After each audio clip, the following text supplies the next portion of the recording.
Salam sejahtera untuk kita semua. Perkenalkan, nama saya Reja Sulungunari Tonang dari Universitas Islam Riau jurusan Manajemen. Pertama-tama, marilah kita panjatkan puji dan syukur kehadirat Tuhan Yang Maha Kuasa, karena atas berkat-Nya kita masih diberikan kesehatan dan keselamatan hingga pada hari ini. Baiklah, pada kesempatan kali ini, saya akan menjawab beberapa pertanyaan untuk memenuhi ujian akhir semester MSDM Internasional, terkhususnya dari bab 3, 5, dan 7. Baiklah, yang pertama dari bab 3 mengenai menetapkan kebijakan dan prosedur yang adil. Pertanyaan pertama, mengapa perusahaan harus memperhatikan pengelolaan karyawan dengan adil? Jawabannya, karena mengelola karyawan dengan adil pada prinsipnya adalah menyeimbangkan hak dan kewajiban manajemen serta karyawan. Menetapkan kebijakan dan prosedur di mana karyawan dapat meninjau tindakan manajemen seperti yang dilakukan Kors adalah salah satu cara memelihara keseimbangan tersebut, khususnya di mana karyawan tidak memiliki wakil serikat dan coverage atau publisitas. Dan juga manajer, profesional SDM, dan semua karyawan memainkan peran penting dalam memastikan bahwa sumber daya manusia dikelola dengan adil. Secara bersama-sama, mereka menetapkan kebijakan kerja, prosedur, dan tindakan yang dilakukan sehingga keputusan penting dalam masalah karyawan dibuat dengan seadil-adilnya, menghormati hak dan kewajiban karyawan dan pengusaha. Itulah mengapa perusahaan harus memperhatikan pengelolaan karyawan dengan adil. Yang kedua, mengapa sistem peninjauan kelompok pada Kors Brewing Company bekerja dengan baik? Jawabannya, karena sistem ini dirancang untuk menampung keluhan karyawan dan mengajak para kolega karyawan ikut ambil bagian dalam menilai keabsahan keluhan tersebut, dan juga sistem ini dapat menguntungkan kedua pihak, baik karyawan maupun manajemen. Sistem ini akan mencakup dengan pendapat segala bentuk sanksi disiplin, peringatan pertama, peringatan terakhir, skorsing tanpa gaji, dan pemutusan hubungan kerja. Dengan adanya peninjauan ini, Kors tidak pernah mengalami kekalahan dalam sidang pengadilan mengenai masalah penegakan sanksi disiplinnya. Yang ketiga, apakah yang dimaksud dengan employment at will doctrine? Employment at will adalah doktrin sah undang-undang umum yang sudah berusia berabad-abad, berdasarkan pada perbedaan yang sudah amat tua antara tuan bisnis yaitu pemilik dan manajer, dan pelayan bisnis yaitu karyawan, yang mengatakan bahwa kalau Anda menerima suatu pekerjaan untuk dikerjakan bagi sebuah perusahaan yang tidak Anda miliki, ikatan kerja Anda biasanya atas kehendak. Yang keempat, bagaimana Anda membedakan pemecatan yang adil dan Pemecatan yang adil adalah pemecatan yang disetujui oleh kedua belah pihak antara manajer dan karyawan yang tidak merugikan satu sama lain, yang dimana pemecatan ini disetujui oleh karyawan. Sedangkan pemecatan yang adil adalah penghentian kerja tanpa sebab yang bersifat umum. Dengan kata lain, pemutusan kontrak kerja dengan keputusan manajer dan yang tidak memenuhi persyaratan yang disyaratkan oleh hukum agar pemecatan dianggap tetap. Yang kelima, kebijakan dan prosedur apa yang Anda rekomendasikan supaya perusahaan berbuat adil dalam usaha mereka mengurangi jumlah karyawan dan memutuskan hubungan kerja? Jawabannya yaitu yang pertama, mengadakan musyawarah. Ketika terjadi pengurangan jumlah karyawan dan pemutusan hubungan kerja, pertama kali yang harus ditempuh adalah dengan melakukan musyawarah oleh kedua belah pihak, yaitu pihak karyawan dan perusahaan. Musyawarah ini bertujuan untuk mendapatkan pemufakatan yang dikenal dengan istilah bipartit. Melalui musyawarah ini, kedua belah pihak melakukan pembicaraan untuk menemukan solusi terbaik untuk perusahaan maupun karyawan. Yang kedua, memberikan uang pesangon. Jika terjadi pemutusan hubungan kerja, perusahaan wajib memberikan uang pesangon atau uang penghargaan masa kerja yang seharusnya diterima oleh, termasuk pelecehan seksual. Bagaimana organisasi mencegah perilaku semacam itu agar tidak terjadi? Jawabannya, perilaku yang termasuk pelecehan seksual yaitu ejekan rasial, lelucon porno, dan ejekan kesukuan. Cara organisasi mencegah hal seperti ini adalah dengan cara membuat prosedur pelaporan untuk digunakan karyawan yang dilecehkan dan membuat prosedur untuk menjelaskan tujuan pelecehan dan organisasi memberikan kesempatan pada karyawan yang dituduh melakukan pelecehan memberikan penjelasan sesegera mungkin. Yang ketujuh, apa isu utama yang berhubungan dengan hak menjaga privasi karyawan? Jawabannya, isu utamanya adalah tidak bolehnya privasi seorang karyawan dibocorkan oleh perusahaan. Karena hak menjaga privasi karyawan adalah hak untuk menyimpan informasi mengenai diri sendiri. Dari bab 5, mengenai perancangan kerja atau job design memenuhi kebutuhan perusahaan dan karyawan. Yang pertama, bagaimana para telekomuters dapat mempengaruhi upaya perusahaan untuk menggunakan kerjasama tim? Jawabannya, telekomuters dapat mempengaruhi upaya perusahaan untuk menggunakan kerjasama tim dengan melalui bekerja sama dan saling memberdayakan satu sama lain. Telekomuters harus memiliki keterampilan dan informasi yang memungkinkan untuk berpartisipasi. Variasi kerja tim lintas fungsional dan multikultural terbentuk di mana ada kesempatan untuk meningkatkan hasil usaha di seluruh bidang perusahaan secara terus-menerus, mengukur keterlibatan telekomuters dan mengembangkan rencana tindakan perbaikan, dan di mana ada interdependensi, disitulah kerjasama tim digunakan. Yang kedua, kenapa Lincoln Electric banyak mendasarkan operasinya pada sistem kerja borongan? Jawabannya, dalam setiap operasinya, Lincoln Electric sering menggunakan sistem kerja borongan. Ada beberapa alasan yang mendasar mengapa Lincoln Electric menggunakan sistem kerja borongan. Di antaranya, Lincoln Electric kerap memotivasi dengan tinggi setiap karyawannya. Kemudian perancangan kerja, job design, dan analisis kerja job analisis yang baik juga menjadi dasar Lincoln Electric dapat menggunakan sistem borongan. Yang ketiga, sebutkan praktek sumber daya manusia lain yang mendukung sistem borongan di Lincoln Electric. Jawabannya, keberhasilan Lincoln Electric menerapkan sistem kerja borongan didukung oleh praktek perancangan kerjanya. Lincoln Electric melakukan praktek perancangan kerja dengan pendekatan ilmiah. Dalam pelaksanaannya, kerja dan prosedur disusun secara sistematik dan ilmiah sehingga karyawan tahu apa tugas yang akan dikerjakan dan karyawan juga dilatih untuk melakukan tugas yang beraneka ragam.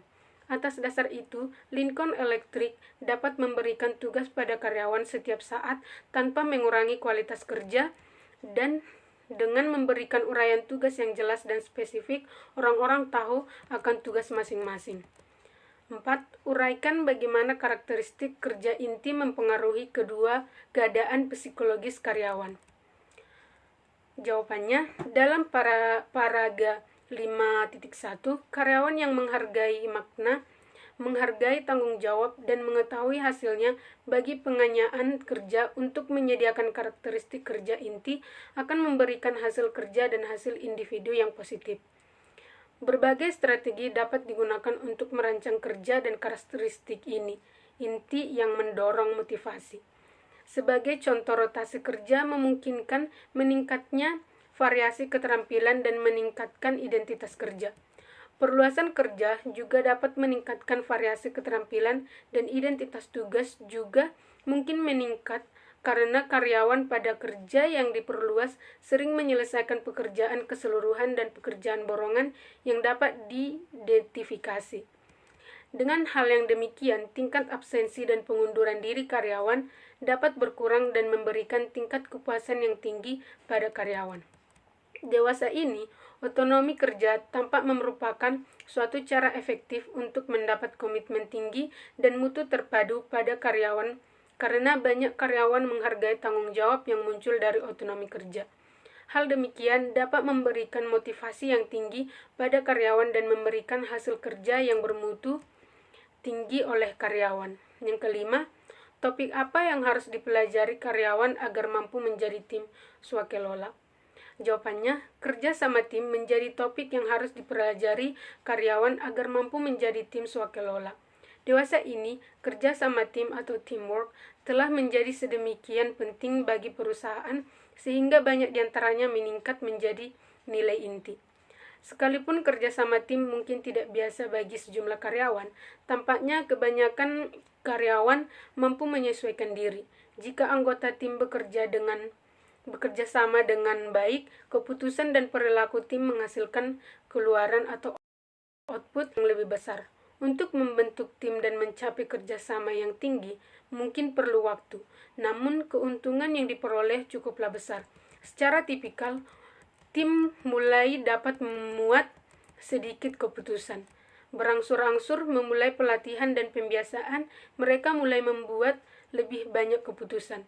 Pada hakikatnya, anggota tim melewati tahap-tahap pemberdayaan yang lebih besar atau pengambilan keputusan.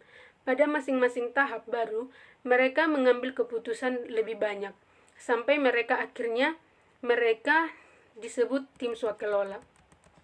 Yang keenam, gambarkan perubahan kerja pada operasi tim Zebra dari Kodak. Jawabannya, tim Zebra atau divisi hitam putih berhasil melakukan perubahan kerja Kodak. Perubahan yang dilakukan sungguh sangat besar. Melalui perubahan haluan menjadikan perubahan berdasarkan tim dengan pemberian otonomi pada karyawan, transformasi budaya dan kerangka pikir secara menyeluruh.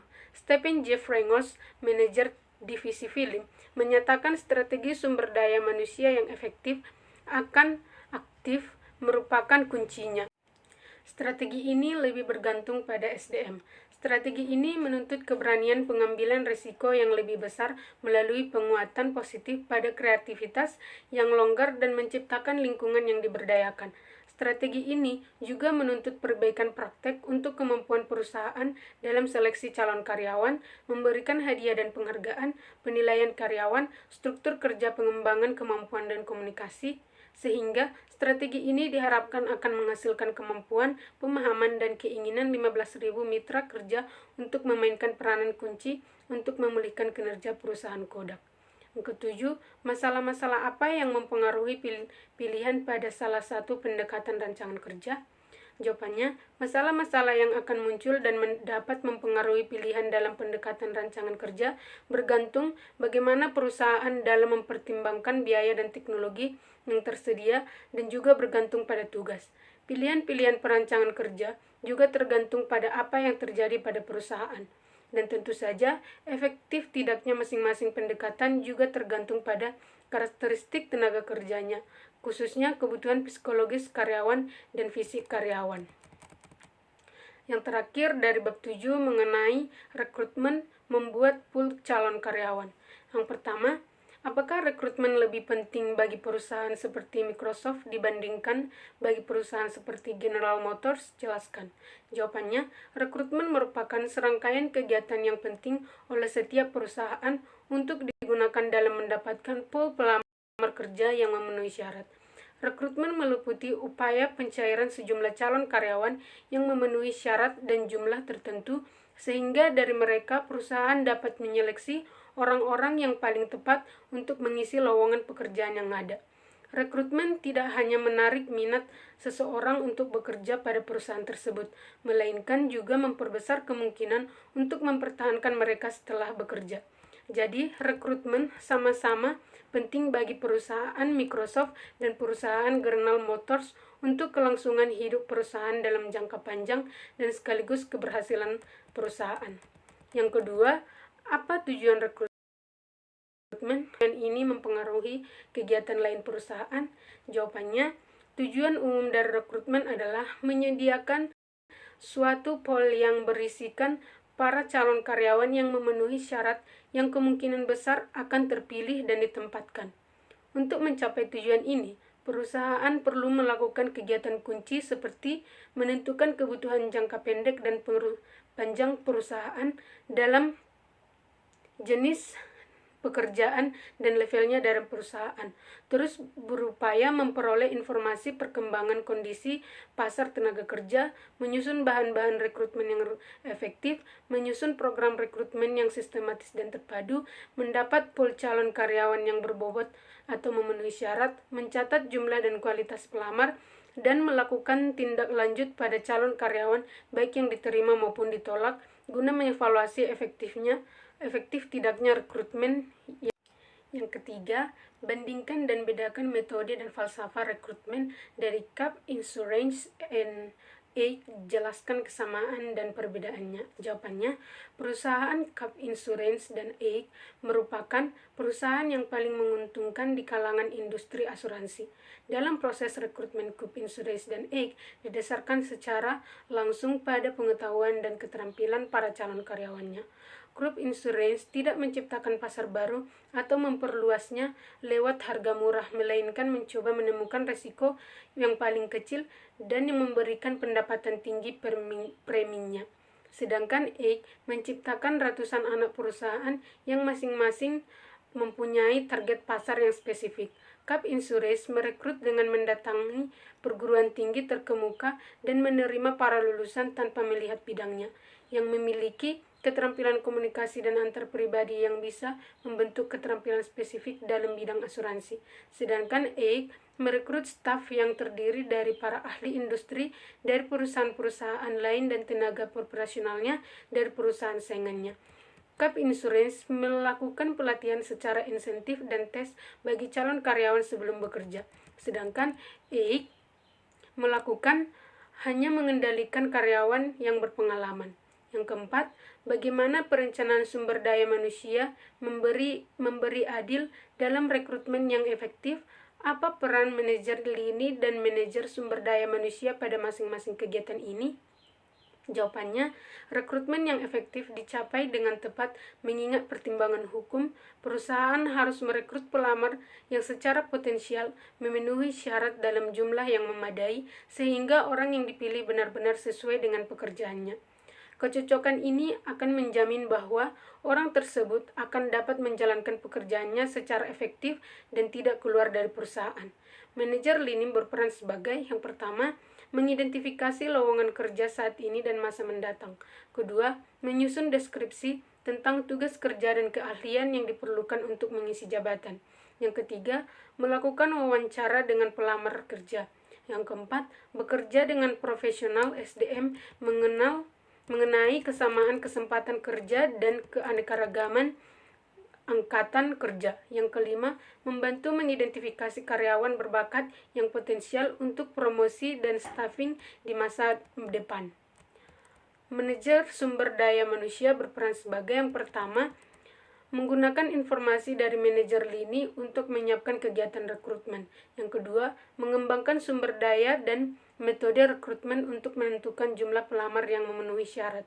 Yang ketiga, menjamin bahwa pertimbangan kesamaan kesempatan kerja telah dipenuhi dan keanekaragaman angkatan kerja telah dikelola secara efektif. Menyusun dan memelihara rancangan sesuai dan bagan pergantian. Yang kelima, mengapa sejumlah perusahaan banyak menggunakan sumber luar sementara sejumlah lainnya mencari calon dari dalam? Jawabannya, ada beberapa kemungkinan sejumlah perusahaan banyak menggunakan sumber luar, diantaranya kemungkinan tidak mendapatkan orang yang paling memenuhi syarat dari dalam perusahaan. Dengan sumber luar, lebih memungkinkan berhasil mendapatkan calon karyawan yang paling memenuhi syarat. Dan alasan lain seperti sumber dari dalam menolak untuk dipromosikan karena alasan pribadi, seperti keinginan tetap bertahan pada lingkungan kerja yang sudah akrab. Namun, bagi sejumlah perusahaan, mencari calon dari dalam dapat jauh lebih hemat dari dalam soal waktu maupun dana. Yang keenam, rekrutmen tidak saja meliputi pelamar dalam jumlah yang tepat, tetapi juga jenis pelamar yang sesuai. Apakah sejumlah sumber rekrutmen lebih kaya daripada yang lain? Apakah sumber-sumber tersebut menghasilkan lebih banyak informasi tentang pelamar? Jawabannya, sebagai contoh, suatu penelitian yang melibatkan sejumlah perusahaan besar mendapati bahwa para mahasiswa umumnya tertarik pada perusahaan yang menyediakan informasi lebih banyak dalam iklan lowongan pekerjaan. Jika sumber rekrutmen tersebut menjelaskan mengenai perusahaan, pekerjaan, dan tunjangan, para mahasiswa lebih tertarik untuk melamar.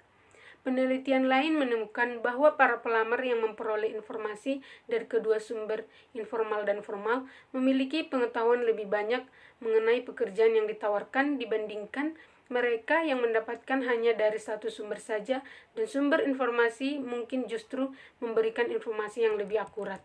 Yang ketujuh, bagaimana lingkungan hukum mempengaruhi rekrutmen? Positif atau negatifkah pengaruhnya terhadap perusahaan? Jawabannya, pertimbangan hukum memainkan peran penting dalam proses rekrutmen dan penerimaan.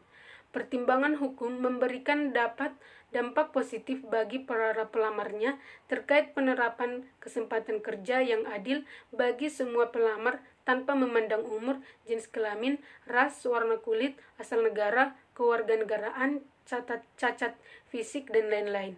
Penerapan hukum juga membantu menghindari tindak diskriminasi.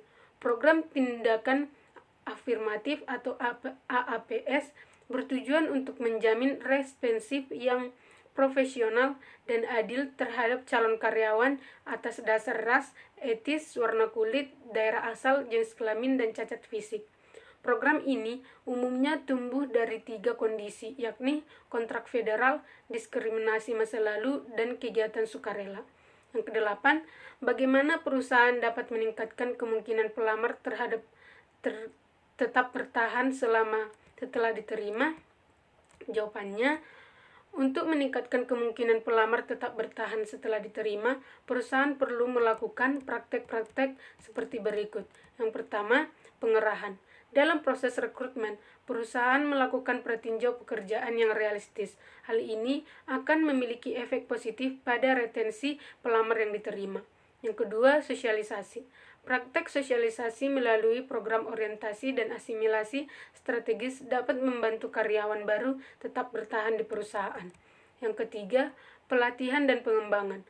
Dengan memberikan kesempatan untuk terus memperbaharui keterampilan, mereka akan cenderung tetap bertahan. Keempat, kompensasi dan penghargaan. Memberikan kompensasi dan penghargaan memungkinkan tingginya tingkat kepuasan karyawan baru sehingga kemungkinan karyawan untuk tetap bertahan cukup tinggi. Yang kelima, pengawasan. Pengawasan yang adil oleh superior memungkinkan karyawan baru tetap bertahan. Kesembilan, bagaimana perusahaan di Jepang melakukan rekrutmen. Di Jepang, perusahaan melakukan rekrutmen dengan cara rekrutmen para lulusan perguruan tinggi secara tradisional sekali dalam setahun. Dalam sebuah rekrutmen langsung perusahaan, para dosen perguruan tinggi memainkan peranan dominan. Perusahaan meminta dosen merekomendasikan sedemikian banyak mahasiswa dengan kualifikasi tertentu dalam bidang-bidang tertentu. Proses seleksi tergantung pada kelompok bidang kerja mahasiswa di masa depan. Para administrator yang bercita-cita tinggi diminta untuk melamar secara langsung pada perusahaan. Evaluasi para kandidat dengan pengecekan latar belakang penyidik swasta yang mewawancarai tetangganya atau kenalannya, mencetak catatan kepolisian setempat, serta meneliti riwayat keluarganya. Mereka yang lolos babak terakhir wawancara kemudian diundang untuk mengikuti tes masuk. Tes biasanya pertanyaan-pertanyaan esai mengenai keluarga, karir, tujuan hidup, dan kekuatan dan kelemahan calon karyawan. Yang ke-10, alternatif apa yang dimiliki perusahaan Amerika untuk penempatan stafnya di Meksiko? Jawabannya, melakukan staffing pada jabatan tingkat atas tindakan tidaklah mudah. Untuk memulainya, perusahaan AS menanyakan apakah bersedia bekerja secara lokal atau bersedia bekerja secara ekspatriat. Satu hal yang perlu dipertimbangkan adalah bahwa menurut Undang-Undang Tenaga Kerja Meksiko, karyawan perusahaan asing yang bukan orang Meksiko tidak boleh lebih dari 10%. Oleh karena itu, perusahaan AS mungkin memutuskan untuk menggunakan tenaga lokal, namun memusatkan perhatian pada pasar tenaga kerja Meksiko untuk jabatan tingkat tinggi menjadi tantangan karena tingkat pendidikan yang umumnya rendah di Meksiko. Baiklah, sekian hasil presentasi saya. Jika ada kurang dan lebihnya, saya mohon maaf. Terima kasih.